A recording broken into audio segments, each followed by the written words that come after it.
বৃন্দাবন হতে ঘুরে এলাম, রাধারানীর জয়ধ্বনি উলুধ্বনি করে দুটো হলো।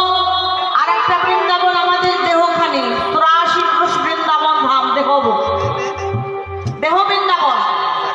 তিনটি হলো। এই দেহ বৃন্দাবনের মাঝে আর একটা বৃন্দাবন আছে, গুপ্ত বৃন্দাবন। এই হচ্ছে 4টি বৃন্দাবন। যা আছে বিশ্ব ব্রহ্মাণ্ডে তাহা আছে যার যার নিজ ভাণ্ডে। কীর্তন শুনলেই হবে না, কীর্তন হচ্ছে কি রতন। রতন কোথায় থাকে? সমুদ্রের অতল তলদেশে। রতন তুলতে হলে ডুবুরি হতে হবে। জাহাজ কিংবা নৌকা যদি নদীতে বা সমুদ্রে ডুবে যায়, তোলে কারা বাবা? ডুবুরিরা, তাই না? কীর্তনের রতন তোলে কারা? রসিক ভক্ত যারা। তা আজকে কীর্তনের যে ডুববে সেই পাবে, যে ডুববে না সে কিছুই পাবে না। দীক্ষা নিলে কি হয়? দেহ শুদ্ধ হয়। আর শিক্ষা নিলে কি হয়? যেটা হচ্ছে উপাসনার ধন। উপাসনা তত্ত্ব নিলে কি হয়? মৃত্যু মরার হাত থেকে বাঁচা যায়। তাহলে এই যত কিছু ভগবান কৃষ্ণ লীলা করেছেন এই বৃন্দাবনের মাঝে, বাইরে নয়। আগে নিজের দেহ সম্বন্ধে জানতে হবে উপাসনার ঘরে গিয়ে, তবেই হবে কীর্তন শোনা। শুনলে আপনাদের মনে থাকবে। তাহলে কাদের কাছে গেলে পাওয়া যাবে? একজন রসিক ভক্তের কাছে।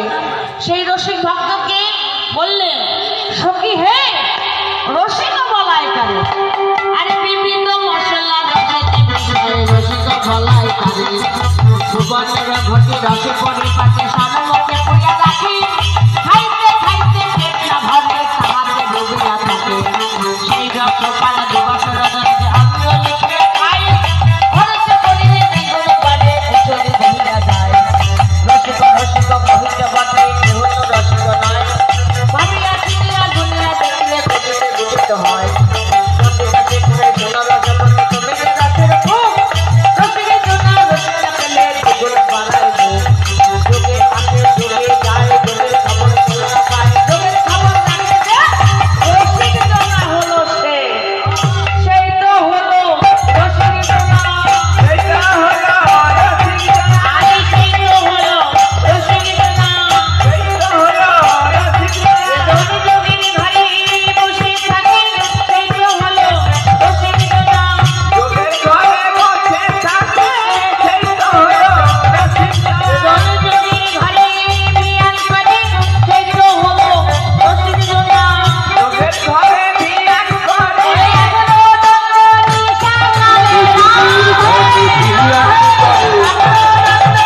সামনে যোগীর ঘরে ভিড়িয়ান করে, সেই তো হলো রসিক জনা, সেই তো হলো রসিক জনা। যারা রসের কর্ম করে, রসের সন্ধান জানে, তারা হলো রসিক ভক্ত। হরিকথা কৃষ্ণ কথা বড়ই মধুর, যে জন কৃষ্ণ ভজে সে বড় হয় চতুর। যারা কৃষ্ণকে ভজনা সাধনা করে তাদের নয়ন দেখলে চেনা যায়। তাই আজকে এই বৃন্দাবনের মাঝেই ভগবান কৃষ্ণ লীলা করলেন। কি লীলা? নৌকা বিলাস।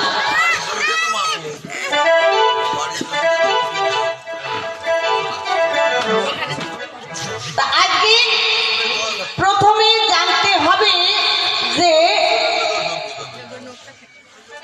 নৌকা বিলাস কথার অর্থ কি। নৌকা হচ্ছে তরী, বিলাস মানে হচ্ছে আনন্দ। তরী এক রকমই হয়, ভাবনাই দই।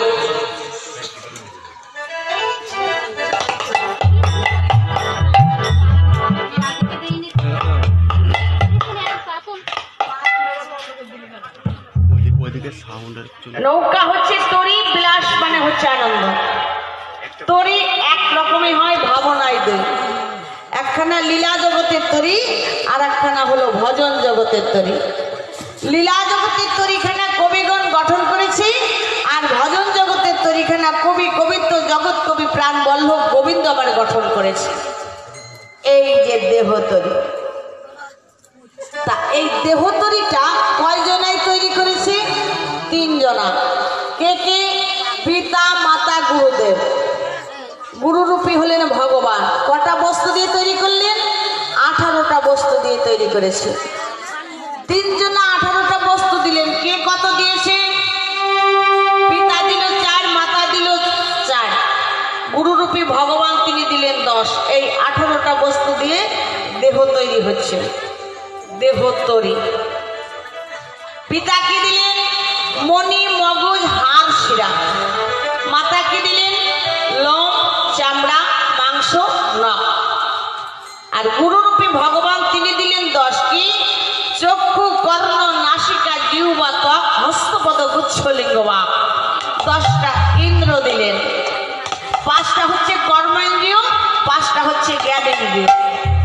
18টা বস্তু দিয়ে তৈরি হচ্ছে, কিন্তু দেহটা হচ্ছে 24 তত্ত্বের। 10 ইন্দ্র, 6 রিপু, 5 আত্মা, মন, বুদ্ধি, অহংকার। সুন্দর করে দেহ তৈরি সাজানো হয়ে গেল, সৃজন হয়ে গেল। ভজন জগতের তরিখানা সৃজন করলেন কে? আমার গোবিন্দ। তার তরিখানা সৃজন করে এবার সেই তরিতে আনন্দ উপভোগ করবে, প্রকাশ করবে আমার গোবিন্দ। আমি হলাম উপলক্ষ। তা ভগবান কৃষ্ণ চতুরের শিরোমণি রসের সাগর যিনি রসরাজ হলেন।